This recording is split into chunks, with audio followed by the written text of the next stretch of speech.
It was a peaceful day aboard the Galactic Council's sprawling orbiting station, a masterpiece of engineering suspended above the swirling nebulae of Zarnatha's spiral.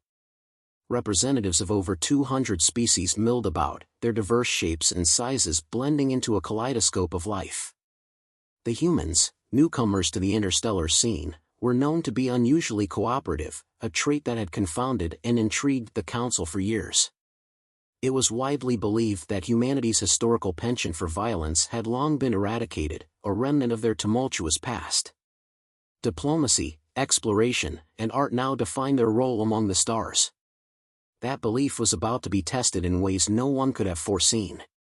Ambassador Atronel, a four-legged reptilian from the Vexorian clade, lounged comfortably in her chamber, her emerald scales gleaming under the artificial sunlight of the dome. She was reviewing reports on humanity's agricultural contributions to the Council when a notification chimed.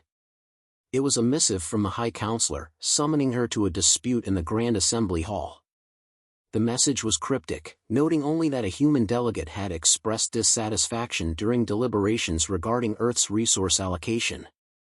Atronel clicked her tongue, a sound of mild irritation, and made her way to the hall. Humans were usually the epitome of restraint. Expressed dissatisfaction was an unprecedented phrase in council discourse concerning them. She passed through the corridors lined with holodisplays depicting historic interstellar alliances, her claws clicking softly against the polished floor. Upon entering the hall, the scene she encountered was far from ordinary. A human woman, her figure dwarfed by the towering forms of the Zynar enforcers standing beside her, stood at the center of the room. She was clad in a simple blue jumpsuit, her auburn hair pulled into a tight braid. Her arms were crossed over her chest, her stance unyielding. But it was her eyes, glinting with a fire that seemed out of place in the sterile calm of the council hall, that held Atronel's attention. This woman radiated an energy unlike anything the ambassador had encountered. This, Atronel realized, was the source of the commotion. "I am Alexandra West," the woman said, her voice calm but carrying an edge that cut through the murmurs of the assembly. "And I demand an immediate explanation." High Counselor Quencath, a regal avian creature whose shimmering plumage denoted his high status, perched on a dais overlooking the hall. He ruffled his feathers, a gesture of unease. "Delegate West, I assure you, there has been no slight against humanity. Your accusation is unsubstantiated." West's gaze didn't falter. "My son," she began, her voice growing colder, "was detained by the Zorvik patrol without cause while conducting sanctioned research on Neuraxia 4. He was subsequently transferred to a penal facility without notice to his government or his family." There was a ripple of shock through the assembly. The Zorvik, a race of rigid insectoids, were known for their strict adherence to protocol. A lapse of this magnitude was almost unthinkable. Yet, West's tone left no room for doubt. "Ambassador YKR9, Quencath said, addressing the Zorvik representative, what explanation does your delegation offer for this incident?" YKR9 rose from his platform, his chitinous frame clicking as he adjusted his stance. The human in question was apprehended for violating restricted research boundaries, he intoned, his voice a dry rasp. "The records confirm this was handled according to procedure." Alexandra stepped forward, her eyes narrowing. "You mean the procedure where a 12-year-old child is shackled, transported across light years, and denied basic rights? That procedure?" Atronel felt a pang of unease. Surely this couldn't be true. Children were universally regarded as protected individuals across the Council's territories. No species would condone such treatment. YKR9 bristled. The juvenile status of the detainee was not immediately apparent. "You imprisoned a child without bothering to confirm his age?" Alexandra's voice rose slightly, and for a moment, the hall seemed to vibrate with the force of her words. "And you thought that wouldn't have consequences?" The room fell silent. Even the air recyclers seemed to quiet, as if the entire station was holding its breath. Atronel took a tentative step forward, addressing Alexandra directly. "Delegate West, I understand your distress, but I must advise caution. Hostility will not expedite a resolution." Alexandra turned her gaze to the Vexorian ambassador. Hostility, she repeated, her voice as sharp as a blade. Do you think this is hostility? I am asking for accountability. Her words were calm, yet the energy behind them crackled like a live wire. Atronel felt an involuntary shiver run down her spine. This was not the passive humanity she had studied. This was something older, something primal. Quencath interjected, his voice strained. Delegate West, I assure you, the Council will launch an inquiry into this matter immediately. Your grievances will be addressed. Not good enough, Alexandra snapped, her fiery resolve undiminished. I want my son returned. Now. Such demands require deliberation. Deliberation? Alexandra interrupted, her voice ringing out. While my son languishes in a cell? No. You will act, or I will. The assembly erupted into hushed murmurs. The audacity of her words was staggering. Threats of unilateral action were virtually unheard of in council proceedings. Quencath leaned forward, his feathers bristling. Are you implying a threat, delegate? I am stating a fact, Alexandra said. My son is an innocent child. If the council fails to protect him, then it is my duty as his mother to do so. The simplicity of her statement made it all the more chilling. Atronel could see it now, this was not the humanity that had won the Council's admiration for their diplomacy and restraint. This was the humanity of legend, the species that had survived millennia of self-inflicted chaos and emerged stronger for it. And standing before them, embodying that ferocity, was a mother whose child had been taken. The tension in the room was palpable, as if the weight of Alexandra's fury was a physical force. Even the most skeptical of the delegates seemed unwilling to meet her gaze. Quencath sighed, a sound that carried the weight of concession. Very well. The Council will expedite this matter.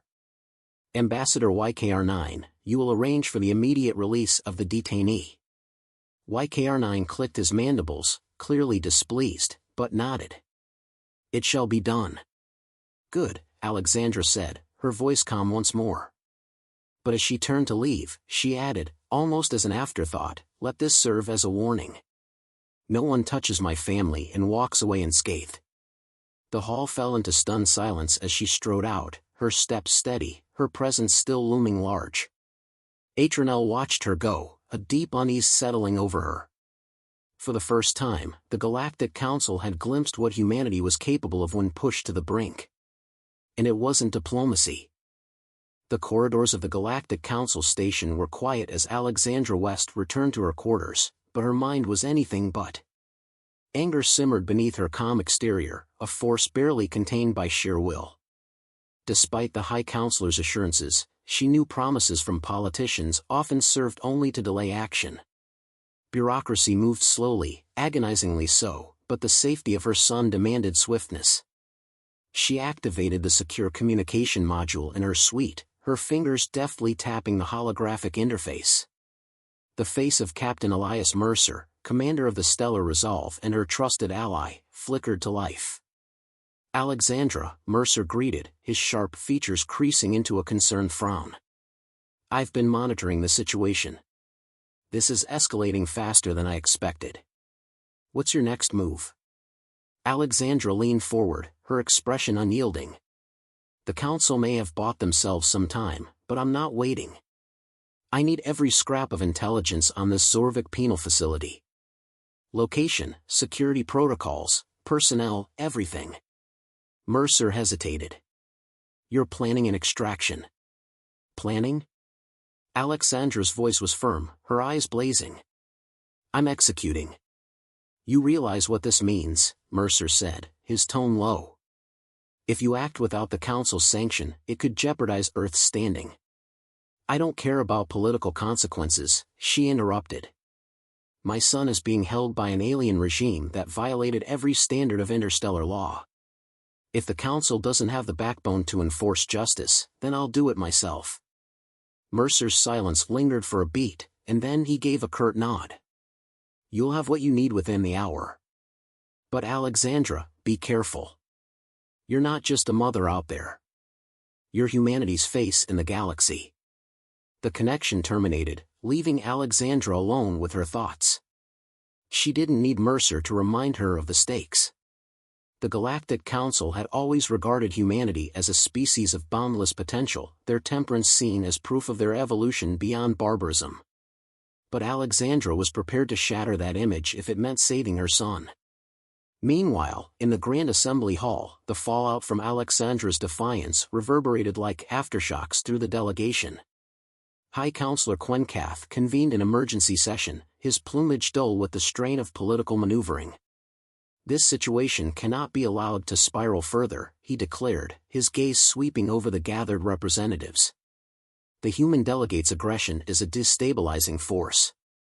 We must ensure this crisis does not escalate. Ambassador Atronel, ever the voice of reason, raised her slender claws in a calming gesture. High Counselor, the human's reaction, while intense, is understandable. Her child was taken without cause. If the Zorvik do not resolve this swiftly, the Council risks alienating an important ally. YKR-9 clicked his mandibles in frustration. The Zorvik will not be strong-armed by a single human, no matter her indignation. We have followed protocol.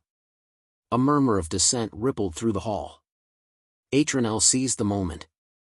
If your protocol permits the unlawful detention of a child, Ambassador, then perhaps it is time the Council reevaluates its agreement with your people. Quencath intervened before the discussion could devolve further. Ambassador YKR-9, I trust the detainee will be released promptly. YKR-9's mandibles clicked in irritation. The matter is under review. Ensure it is resolved before Delegate West takes matters into her own hands, Quencath warned. If she acts unilaterally, it will not be the Zorvik alone who suffer the consequences. Back in her quarters, Alexandra received Mercer's intelligence packet. She reviewed the data, her sharp eyes scanning schematics and personnel dossiers. The Zorvik penal facility was a fortress, layers of reinforced shielding, automated defenses, and a small army of insectoid guards. It was designed to contain the most dangerous criminals in the galaxy. And her son. Alexandra inhaled deeply, her mind calculating the risks. It was an impossible task, yet she felt no hesitation. She had faced insurmountable odds before as an envoy negotiating in hostile territories. But this was different. This was personal. She donned a specialized stealth suit, a relic of her past life as an operative before she became a diplomat. The fabric shimmered briefly before adapting to the ambient lighting, rendering her almost invisible. As she prepared to leave, a soft chime indicated an incoming message. It was from Atronel. Delegate West, the Vexorian began, her tone measured. I implore you to reconsider any independent actions. The Council is moving toward a resolution. Alexandra's lips curved into a bitter smile. Moving? At this rate, my son will be a legal adult by the time they decide. The consequences of acting now could be catastrophic, Atronel pressed. You risk humanity's credibility. Ambassador, Alexandra interrupted, her voice steely. Do you have children? Atronel hesitated. No. Then you cannot understand what I'm feeling, Alexandra said, her tone softening but losing none of its resolve. A mother's wrath isn't rational. It isn't patient. It's a force of nature. Tell the Council they had their chance. Before Atronel could respond, Alexandra ended the transmission. She activated the infiltration plan, her ship's engines humming to life as it departed the station. The Zorvik penal facility loomed against the backdrop of Neuraxia IV's crimson skies. Alexandra's small craft slipped past the outer perimeter, undetected by the automated systems, thanks to Mercer's encrypted codes. She landed in a remote sector, her suit blending seamlessly with the shadows as she made her way toward the facility. Inside, the corridors echoed with the rhythmic clatter of Zorvik patrols. Alexandra moved with practiced precision, bypassing surveillance nodes and disabling automated defenses. Each step brought her closer to the central detention block, her heart pounding with a mix of fear and determination.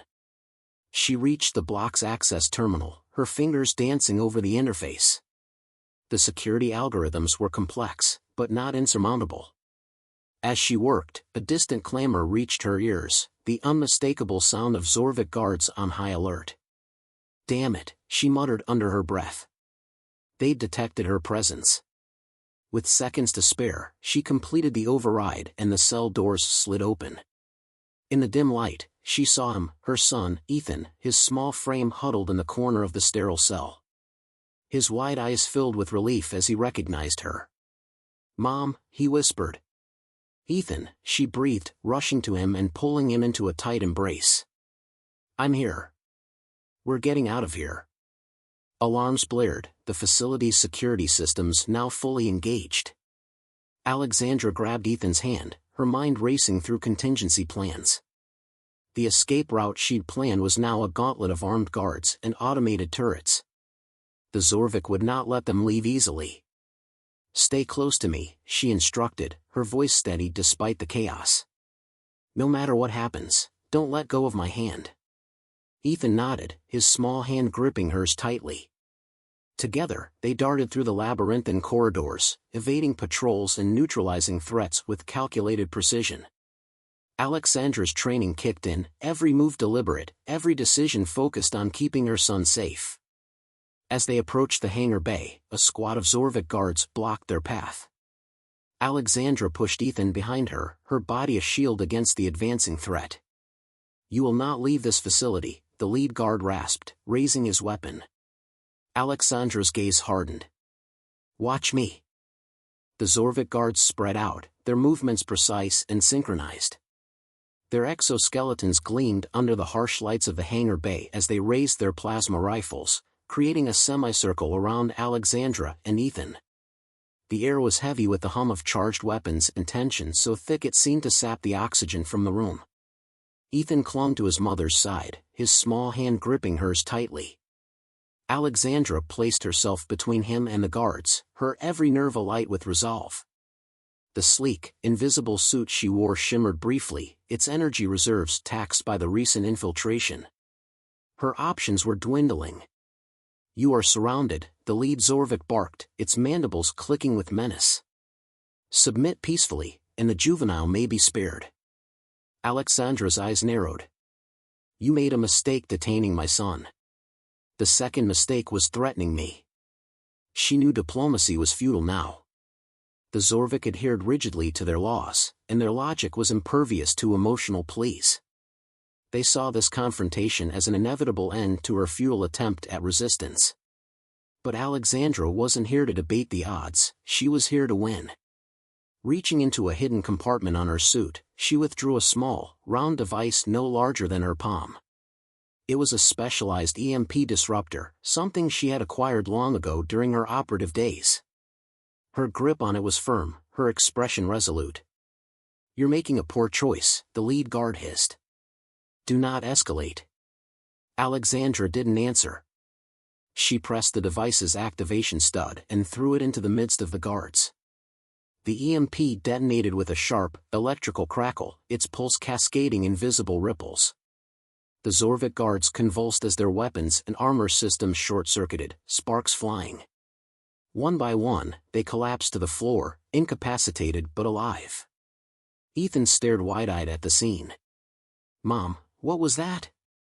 "A shortcut," Alexandra said briskly. "Let's go." The hangar was vast, its high ceilings and multiple docking platforms filled with Zorvik patrol ships. Alexandra scanned the area quickly, locating the smallest craft she could find, one nimble enough to escape the atmosphere before reinforcements could close in. Pulling Ethan with her, she sprinted toward it, her boots striking the floor in rapid, precise rhythms. Just as they reached the ship, klaxons wailed, and a mechanical voice echoed through the hangar. "Unauthorized breach detected. All personnel, engage intruders." Hatch doors around the perimeter hissed open, releasing a flood of additional Zorvik guards.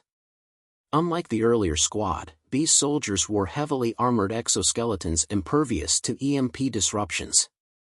Their massive plasma cannons glowed ominously, tracking Alexandra and Ethan with lethal precision. "Get inside," Alexandra ordered, shoving Ethan toward the open hatch of the patrol craft. The boy scrambled up the ramp as she pivoted to face the approaching guards. Her mind raced. The disruptor was useless now. Her suit's stealth systems were nearly drained, and she was outnumbered 20-1. But none of that mattered. Her only priority was buying Ethan enough time to escape. "Mom, hurry!" Ethan's voice echoed from the ship's cockpit. Alexandra spared him a quick glance and a tight smile. "Start the ship's engines. Just like I taught you. You can't fight them alone." "I've done harder things," she said, though her voice softened with a warmth meant only for him. "Do it, Ethan. Now."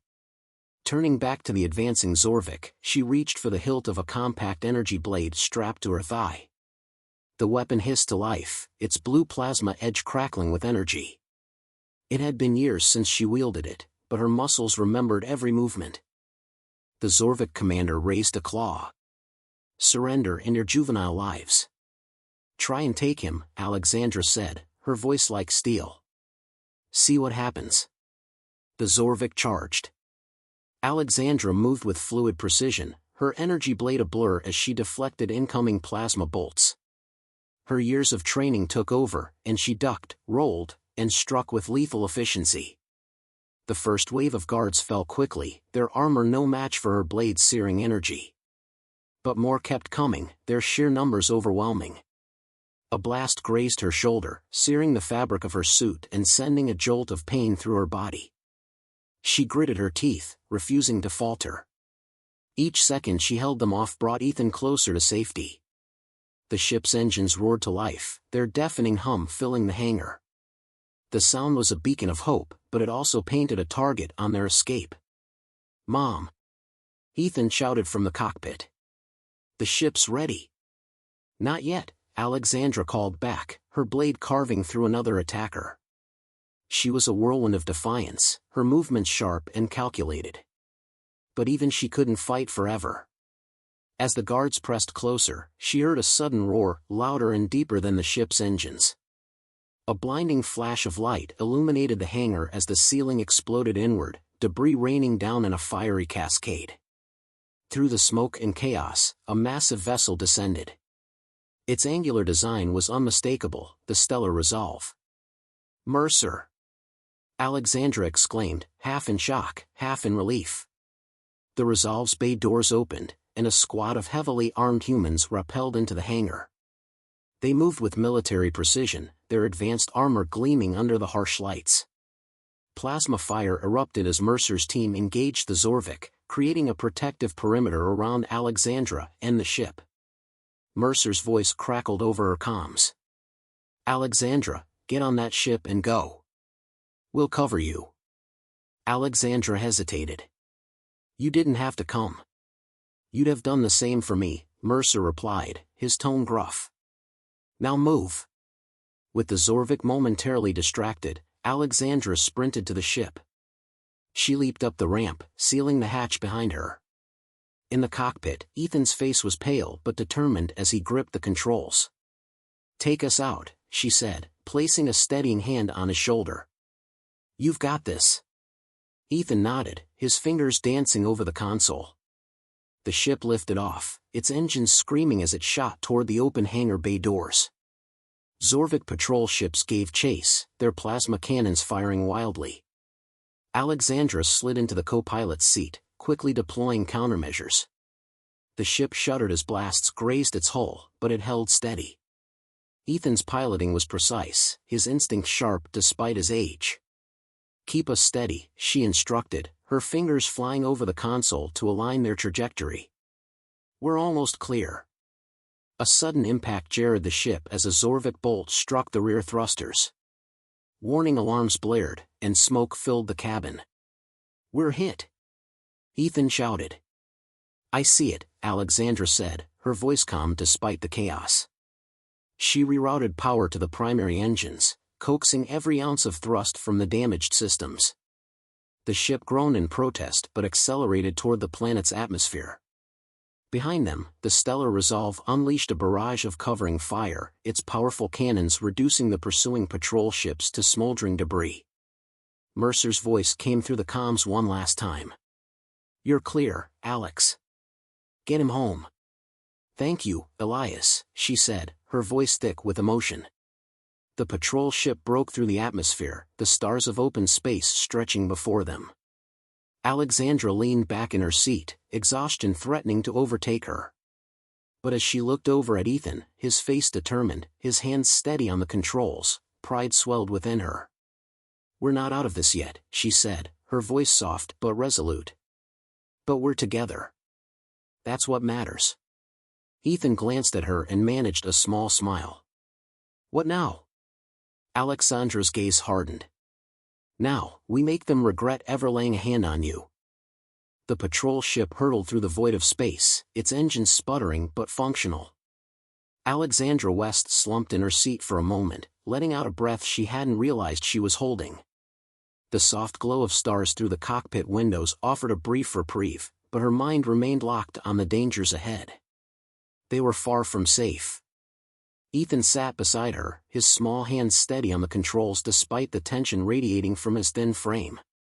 "Mom, what if they follow us? We can't fight them again, not like that." She placed a reassuring hand on his shoulder. "They'll follow," she admitted.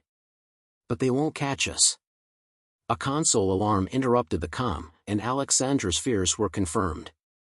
The long-range sensors displayed 3 Zorvik warships closing in, their unmistakable triangular profiles cutting through the darkness. Each ship bristled with enough firepower to obliterate the fragile vessel she and Ethan occupied. "Mom," Ethan's voice trembled slightly. Alexandra squeezed his shoulder, her eyes narrowing as she studied the situation. "Stay focused, Ethan. We've gotten this far.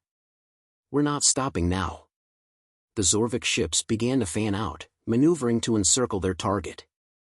Alexandra's mind raced, running through contingencies. The patrol ship was fast but damaged, and their resources were limited. Escaping unscathed wasn't an option, but survival was. "Activate the ship's comms," she said, her tone sharp and decisive. Ethan hesitated for a fraction of a second before flipping the switch. The crackle of static filled the cabin as Alexandra keyed in the Zorvik channel. "To the pursuing ships," she said, her voice cutting through the comm line like a blade. "This is Alexandra West. You have made an unforgivable error by detaining my son. Stand down now, or you will force me to escalate." For a moment, there was only silence. Then a cold, rasping voice responded. "Delegate West, this is Commander Zirkarn of the Zorvik Vanguard. Surrender your vessel immediately, and we may consider leniency." Alexandra's lips curled into a humorless smile. "Leniency? You attacked a child. You kidnapped him. Do you think I care about your definition of mercy? Your defiance will doom you, human," Zirkarn hissed. "No, Commander," Alexandra said, her voice low and steady. "It will doom you." Without warning, she cut the transmission and turned to Ethan. "Initiate the emergency burst protocol." Ethan blinked in confusion. "The what?" The button marked emergency under the central console. "Now." Ethan reached for the switch, his fingers trembling as he pressed it. The ship shuddered, its thrusters briefly stalling before roaring back to life. A sudden burst of speed hurled them forward, narrowly avoiding a barrage of plasma fire from the pursuing warships. Behind them, the Zorvik ships accelerated in pursuit, closing the gap. Alexandra's jaw clenched as she watched the tactical display. Her plan wasn't about outrunning them, it was about leading them. "We're heading for that nebula," she said, pointing to the swirling mass of gas and radiation on the ship's holographic display. "That's the Maelstrom Veil." Ethan exclaimed. "It's unstable. Ships get lost in there." "Exactly," Alexandra said, her eyes fierce. "And they won't expect us to use it." The Maelstrom Veil was notorious, a cosmic graveyard of shattered vessels and uncharted dangers. Its dense radiation scrambled sensors, and its shifting gravitational currents shredded navigation systems. To venture into it was madness. Which is precisely why Alexandra chose it. The patrol ship plunged into the nebula, its hull groaning under the strain of turbulent forces. Ethan's knuckles whitened as he gripped the controls, his wide eyes darting between the cockpit view and the navigation interface. "Keep it steady," Alexandra urged, her voice calm despite the chaos. "The Veil's currents are erratic, but predictable if you stay sharp. Trust your instincts." Ethan nodded, his focus unwavering. The patrol ship weaved through the swirling tendrils of radiation, narrowly avoiding jagged debris that drifted like specters in the gloom. The Zorvik warships followed, their bulkier designs ill-suited for the Veil's hazards. Alexandra watched as one ship veered too close to a dense radiation cluster, its shields collapsing under the strain. The vessel spun out of control before vanishing in a brilliant flash of destruction. "Two left," she murmured. The second warship began firing blindly, its plasma bolts dispersing harmlessly in the charged nebula. Alexandra seized the opportunity, directing Ethan to take a sudden dive into a narrow canyon of swirling gas. The patrol ship skimmed the edges of the canyon, sparks flying as fragments of debris scraped the hull. "Hold steady," she said, her tone even but urgent. The Zorvik ship following them miscalculated its trajectory, slamming into the canyon wall. An explosion of energy rippled through the nebula, momentarily illuminating the maelstrom veil like a distant star. Ethan let out a shaky breath. Just one left. Alexandra's jaw tightened. The remaining warship was the largest, a command vessel bristling with advanced weaponry. It had hung back, observing, waiting for its prey to exhaust itself. "Mom, what do we do?" Ethan asked. Alexandra's eyes darted to the navigation console, where the faint outline of a massive energy vortex loomed ahead. It was the heart of the Veil, a gravitational anomaly that had swallowed fleets whole. "We set a trap," she said, her voice resolute. "Follow my lead." The patrol ship accelerated toward the vortex, its systems straining against the gravitational pull. Alexandra keyed in a series of commands, rerouting power to the rear thrusters and deploying a holographic decoy from the ship's undercarriage. "What's that?" Ethan asked, glancing at the shimmering projection of their vessel veering sharply to the left. "Bait," Alexandra replied. The Zorvik command ship hesitated briefly before pursuing the decoy, its plasma cannons firing relentlessly. Alexandra gripped the controls, her muscles taut as she guided their real ship toward the vortex's edge. "Mom, we're too close," Ethan shouted, panic rising in his voice. "Trust me," Alexandra said. "When I say, cut the engines and deploy the stabilizers." The Zorvik ship, focused entirely on the decoy, drifted too close to the vortex. Its massive frame struggled against the increasing pull, its engines straining as the gravitational anomaly drew it in. "Now!" Alexandra yelled. Ethan slammed the controls, cutting the patrol ship's engines and deploying its stabilizers. The vessel lurched violently but stabilized just outside the vortex's pull. The Zorvik command ship wasn't as lucky. Its size and momentum worked against it, dragging it inexorably into the anomaly. Plasma bolts fired in desperation, but it was too late. The ship disappeared into the vortex's maw, swallowed whole by the swirling chaos. Ethan stared in awe as the vortex calmed, the final remnants of their pursuer vanishing. "We did it," he whispered. Alexandra allowed herself a brief moment of relief before turning to him. "Set a course for the nearest council station. We're not done yet." Hours later, the patrol ship docked at a neutral station. Alexandra wasted no time. Still clad in her battered stealth suit, she marched into the Grand Assembly Hall, her son trailing behind her. The gathered delegates fell silent as she entered, their expressions a mix of curiosity and apprehension. High Counselor Quencath rose from his perch. "Delegate West, this is highly irregular." "No," Alexandra interrupted, her voice cutting through the room like a blade. "What's irregular is the Council's failure to protect one of its own. My son was kidnapped, detained, and nearly killed because of your inaction." The room erupted into murmurs, but Alexandra silenced them with a single glare.